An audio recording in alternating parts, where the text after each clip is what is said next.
What was your, wait, is this a cult moment? College friend invited me to her service at her new church. Later told me that the church met in a barn, and they spent their last service literally vomiting up their demons. 50 or so people holy vomiting all at once. Posted this elsewhere, but I went to my 20th reunion 5 years ago, and the woman who organized it I've known since 3rd grade. Very nice, smart, charismatic, etc. And she told me about her self-help life coaching company. I said that sounds cool and maybe I could benefit, so she said she would hook it up later. I live in LA and when I got back I had an email introducing me to her colleague whose email domain was asplosangels.com, which sounded weird. A quick trip to their webpage and a Google search and I find out she was trying to get me to join NXIVM, which is now all over the news. I noped right out of there, and glad I did as a bunch of them are going to jail now. Dang. This comment was a wake-up call that I've been using Reddit way too much for the past month. Because I knew where this comment was going in the first sentence. I read your response to the high school reunion AskReddit LOL. Therapeutic boarding school. The first night I got there, everyone told me how I'd get used to everything. And I did. I fell into their trap. I didn't realize how messed up it was until the school got shut down by the FBI and the owner got charged with child endangerment and molesting a student.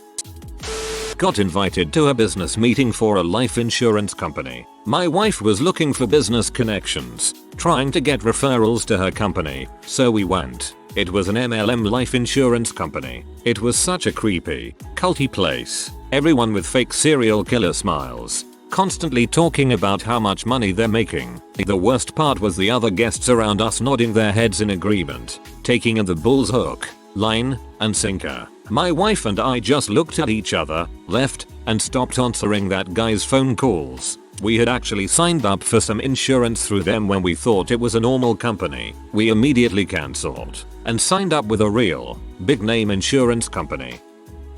My school's National Honor Society induction involved all of the inductees crowding in a dark room and chanting the National Honor Society pledge while holding lit candles.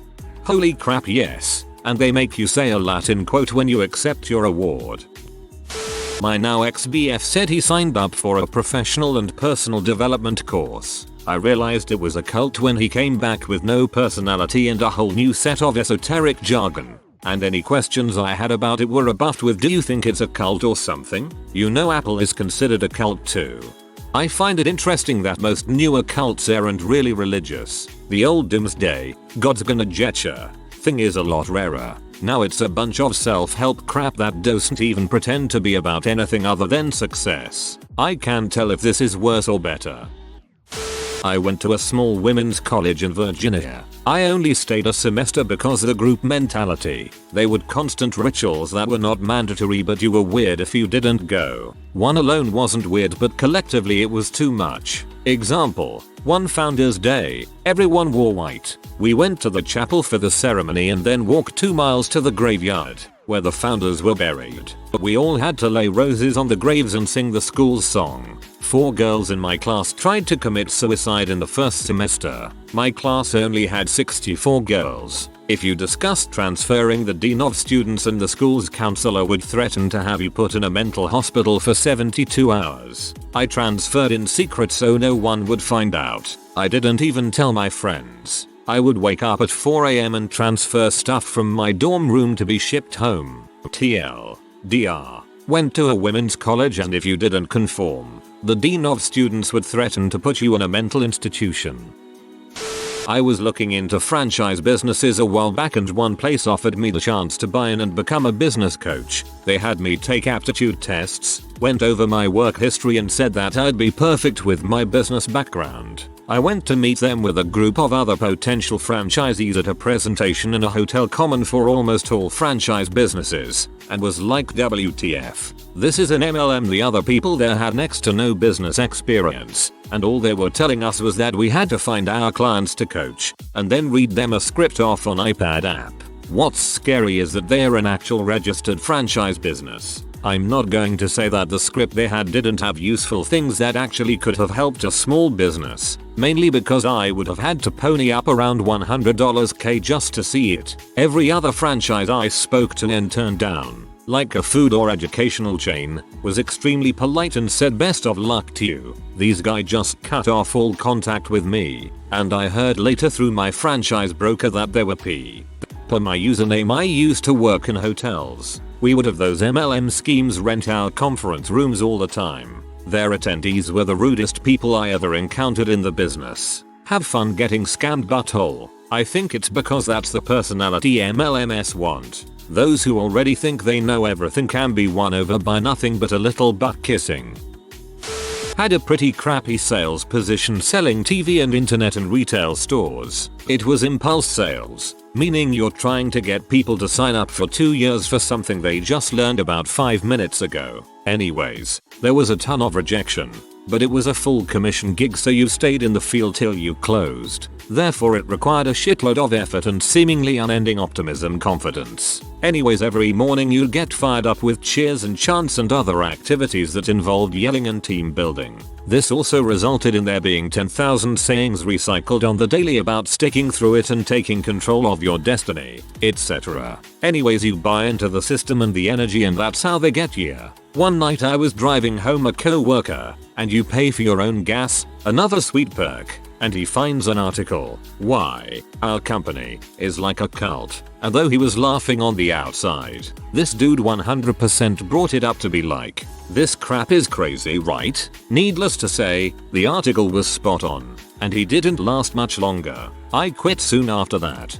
Dude, like 20 years ago I got this door-to-door sales position. I was like 19. That sounded like this. The start and end of every day was a weird cultish psych-up chant and meeting.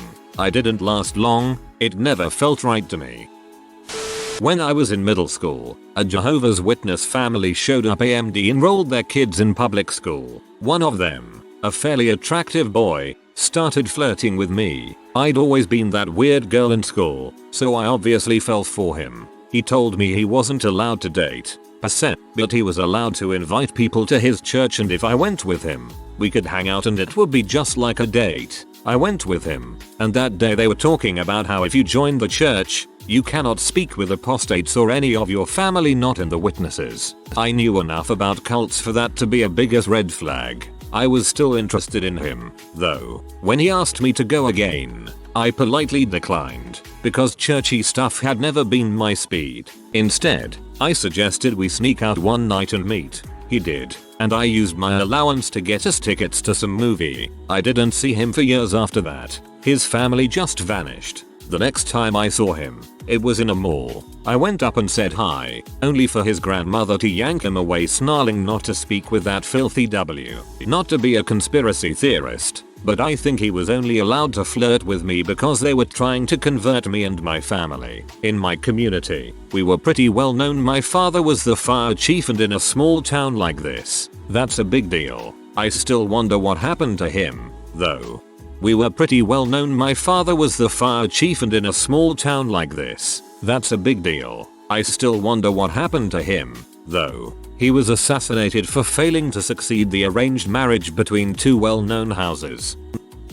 I once went to my friend's Scentsy party. It was so uncomfortable. I hate scented candles and all that crap. I get headaches from a lot of fragrances and have a terrible sense of smell, so I'm not really the target market for Scentsy. Every woman at the party would and I each scent. I was pretty indifferent to all of them, and I really didn't want to spend $50 on a candle. But there was so much pressure that I just bought a wax warmer and got the heck out. Never again. Bonus: you can use those wax warmers to keep cheese warm. My parents were part of Amway. It is a pyramid scheme, of course, but it's also extremely religious. I would even classify it as its own denomination of Christianity. They used to have to do meetings, in which they tried to rope friends and family and total strangers they met at work into doing Amway, too, which began and ended with prayer. Even if the people weren't religious or Christian, they would literally pray for money and wealth. Amway worked like a private country within America. It even had its own movies, music, and celebrities. You don't see all that from the outside. It's not until you're deep into it that you realize how hard they pound this crap into people. It's a miracle my parents decided to give it up. My doctor loved Amway and prescribed a few supplements from them. When the probiotic made me nauseous because of the grape flavor, she straight up told me that there isn't any flavoring when it's in the ingredients. She's also currently trying to make me give her $500 for my $90 C-collar insurance paid for. Joined a mom group when I was having my first child. It was a crunchy mom group. For those who don't know, a crunchy mom is kind of like a hipster mom. Mom groups can get pretty cult-like. I joined the group because of shared ideas. Bed sharing, extended breastfeeding, cloth diapering, stuff like that. Well, I gave up on cloth diapering and those moms went nuts. They staged an intervention with me and pretty much wouldn't let me leave until I put my kid in a cloth. And that's only some of the things. That sounds like a Simpsons episode, the one where the hipsters move in next door. ISAGNX, and basically the one weekend of seminars my so and I had the chance to go to since it was hosted in Seattle. Yeah, ISAGNX comes off as a little cultish. Went to high school orientation with my son. There was a presentation phase where electives and clubs got to talk and tell everyone what they were about. A group of really excited kids get up on stage and start talking about all the great places their club goes to and all of the competitions without ever saying anything about what they actually do. Before they get done talking, my son watches me pull my phone out and searches DECA occult. When typing is DECA, occult was the top recommend additional search. I don't think he is going to join. It's supposed to be a club where you learn business stuff or something like that, but it sounds like the one at my high school that was just an excuse to get away from parents and party. I was part of a Second Life roleplay sim years ago that was really dark and abusive, even though people swore it wasn't, and people kept going back even though they'd leave even more battered than they already were. Everyone was convinced it had once been a wonderful place and if they just tried a little, they could make it great again. No one ever succeeded, of course. After going back and leaving a few times, myself, I finally left for good. But something always bothered me that I could never explain. Why did everyone there feel like the city was theirs? Like they somehow owned a stake in the city? Like somehow the city had become a part of their very soul, even though it was just a stupid RP sim. Years later I was researching abuse psychology and found a list of cult traits. I was able to check off just about every single box. Goddamned place was run like a cult. Turns out most SLRP sims are. Frick that crap. Sounds like the Gurian stuff. Me 5 minutes in DECA. Basically non-stop work in DECA, or at least the school I'm at. Everyone basically worships that club class. If you aren't there, you were an outcast basically. It was treated as a secret society if you were part of it. It was really weird.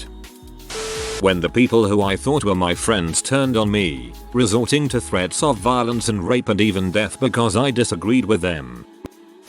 Was an edgy teenager. Got bullied a lot. Didn't have someone to give me any wisdom. Turned to people who sympathized with me and looked out for me. Look, it called itself the Church of Creativity. That hardly sounds like a hate group's name. They constantly said that they were a peaceful religion and not a hate group.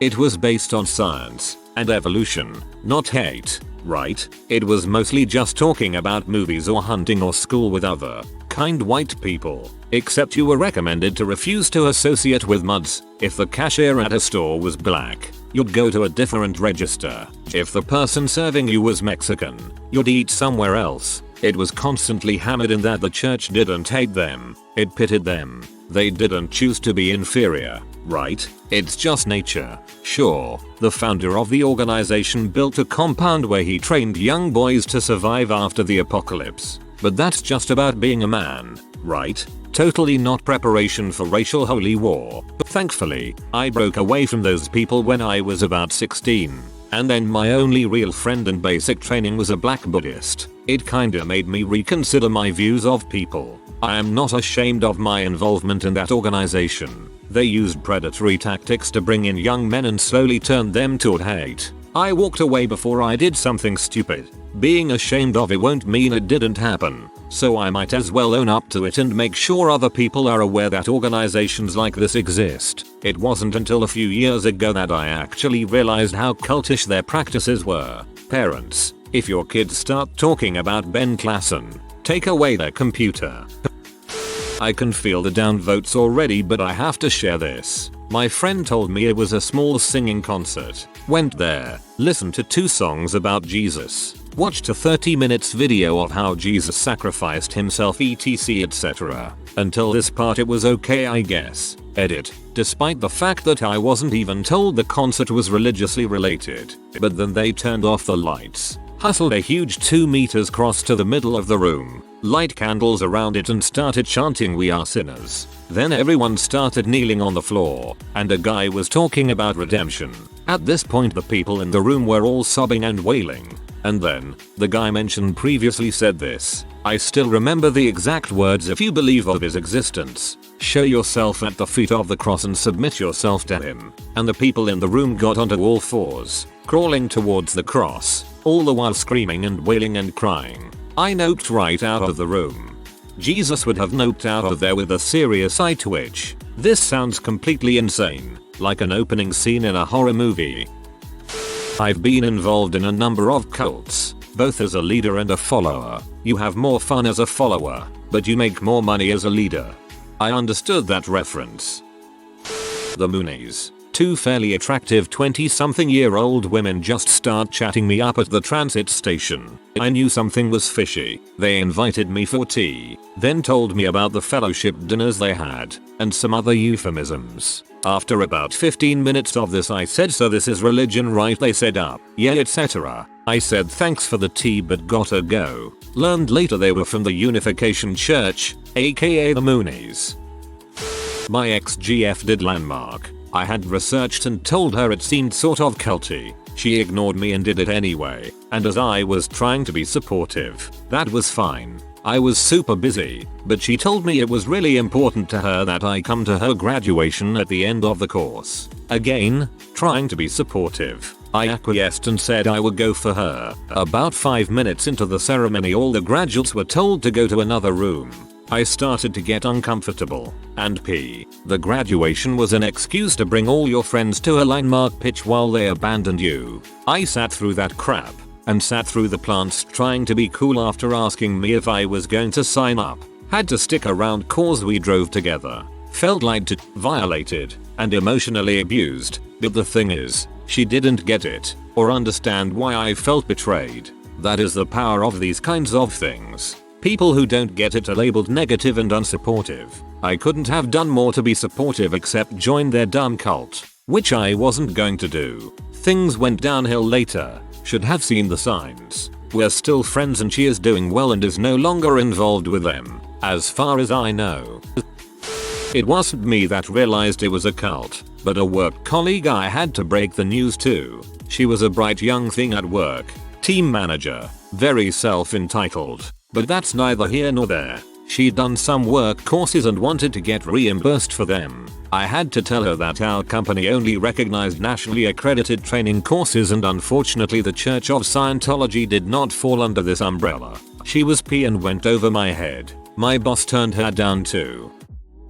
So I'm a Christian for context, but had a friend who was a bit of a wacky over-the-top Christian.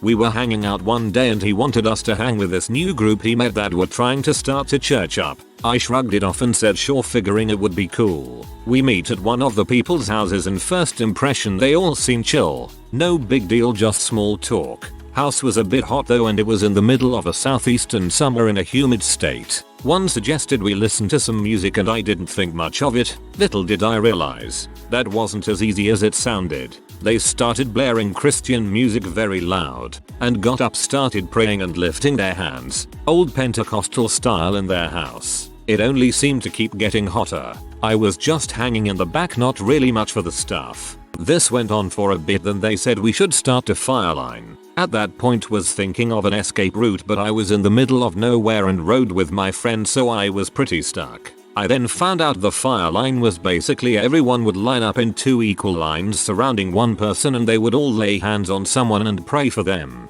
I was uncomfortable as can be, but they encouraged me to do it, so I rolled with it thinking it would be no big deal. It went on for 2 hours.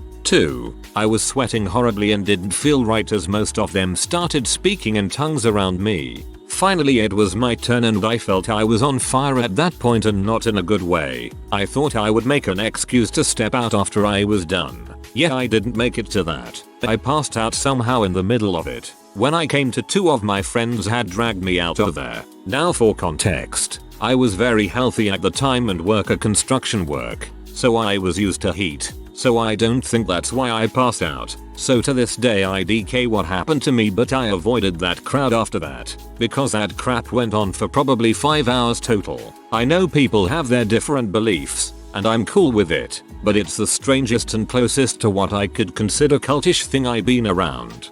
Large amounts of talking and singing in a confined hot space eats up the oxygen, causing people to black out and seizure. This is what speaking in tongues is to these people. Not the actual biblical speaking in tongues where you wake up randomly and speak another very real language fluently that you have had no influence in previously.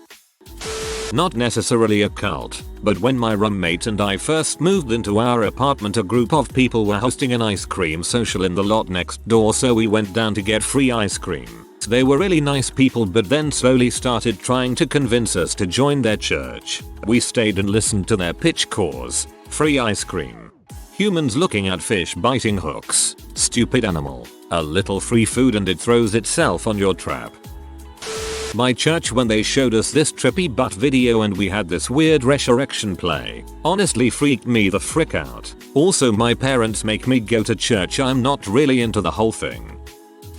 So, a couple summers ago, I did custom baling, as in hay bales, with a friend of mine. I mowed it, tedded it, baled it, stacked it, sold it, delivered it. I invited a couple of my friends to help and get to see what I do. They agreed. It was a small delivery. I think it was 150 small square bales to a gal who lived a few miles out of town. We were in the middle of unloading when her 7-year-old nephew came out and just walked around. He didn't seem to have any particular direction. He just watched us. His aunt, my client, came out and gave us some water to drink. I really love kids, so I attempted to strike up a conversation with this kid. He approaches me, and the woman audibly states, "Not too close." I couldn't tell if she was talking to me or the kid, but I just let it roll off my shoulder. She said there were going to be people over later, and that there would be food inside that we could grab on our way out. I expressed our appreciation and we finished unloading. We enter the house to grab the food, when all of these adults are standing in the living room, arms outstretched over a bunch of children laying on the ground, reciting a heavily modified version of the Lord's Prayer that includes the invocation of Lucifer and whatnot. I don't know how that works, but I looked at both of my friends and just mouthed the words "go go go go go." We stole a crap ton of food that day and almost shat our pants. Check cleared for the hay though, so that's good. I just don't want to know where the money came from.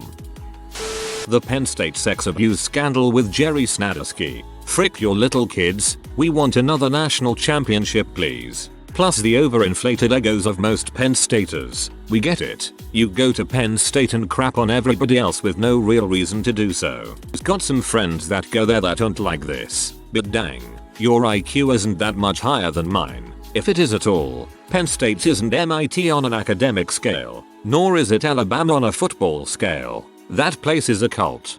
Frick your little kids was definitely their goal. Oh, I have one. When a new group of friends bomb you and insist on doing group activities together almost every other day and every weekend, and things are going so swell and fun until you express a difference in opinion here and there about trivial things, and the leader of this group gets really mad and has a serious discussion with you on how you need to change yourself to remain in the group. And almost everyone in this group is in their late 20s, early 30s. It was such a bizarre year in my life. I can't remember doing anything important or productive during that time. My memories just blur from first meeting them and being instantly to being told to change or else. I felt so relieved and calm and free after ghosting them. I remember wondering if I had accidentally joined a cult or if I had time traveled back to high school. I showed up to my college crush's house for our second date and walked into a room of every single relative they had sitting in a circle waiting to greet me. They then took me on their planned date. Since I planned the first, they took me to eat, then to church where I listened to the most intense audio experience of my life. I even heard the wall sound nitrous oxide makes coming through the speakers. Within minutes it felt like I was tripping on acid, like the way the carpet rolls or walls breathe. I hadn't done any drugs in 3 years. I started to question life and my path. I was surrounded by the symbolism of Jesus. Then I realized they brought me here on purpose. We were only stopping in Thesed. I lifted my head and they told the group we had to go. They got on their knees and asked if I was okay. I wasn't. I said they can't force religion on me. I asked why I felt on drugs. They said maybe it's brainwashing. For 6 months I researched till finding Timothy Leary's autobiography and his book The Psychedelic Reader. In it the topic of induced psychosis, i.e. tripping, can be used to cause change in people. The entire audio experience is described in great detail as it was produced for the deliberate purpose of mental health brainwashing. For those that don't know, Leary was responsible for Gov-funded brainwashing experiments using LSD in prisons and was successful. So successful he took it public and used them to change lives. Years later the Assembly of God Church began using these methods to induce psychosis and then dangle truth of Jesus over their victims' heads. In psychosis the mind's filters are broken down. The filter is rebuilt around what the mind finds true. If that truth is Jesus, you are likely going to become Christian on the spot. I didn't because I recognized the experience to feeling like I was on LSD. I wasn't. But the sounds they used were derived from it. And as Leary says in his book, so effective they would take sober types in and have to carry them out. I asked them, if I don't join your church, are you still going to see me? They never spoke to me again. Rhythmia Life Advancement Center, aka the Ayahuasca Retreat. It sounds cool on paper, till you see them all in creepy all-white linen outfits, drugged out of their minds in twin-sized bed, convinced one man has the ability to bring them to full enlightenment, not to mention their heavy YouTube recruitment campaign. Yikes. I was the worst kind of Naruto fan growing up.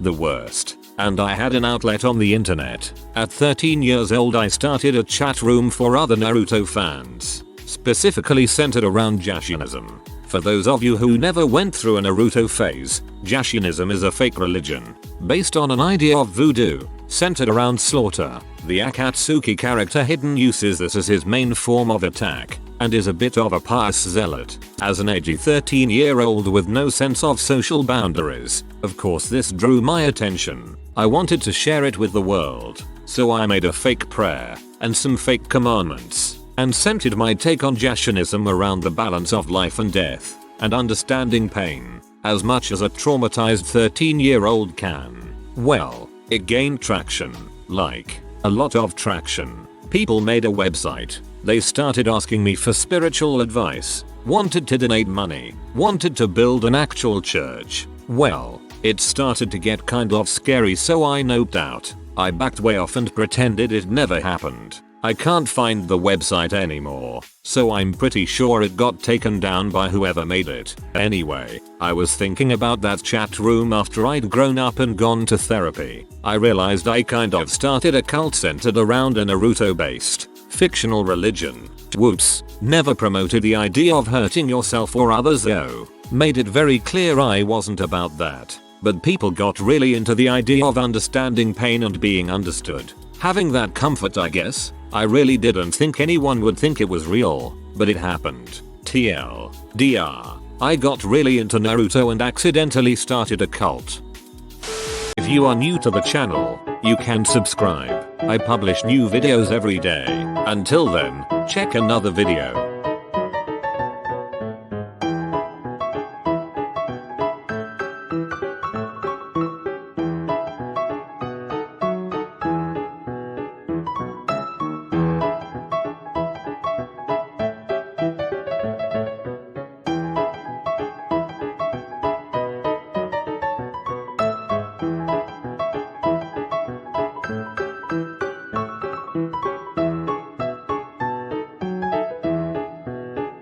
Bye for now.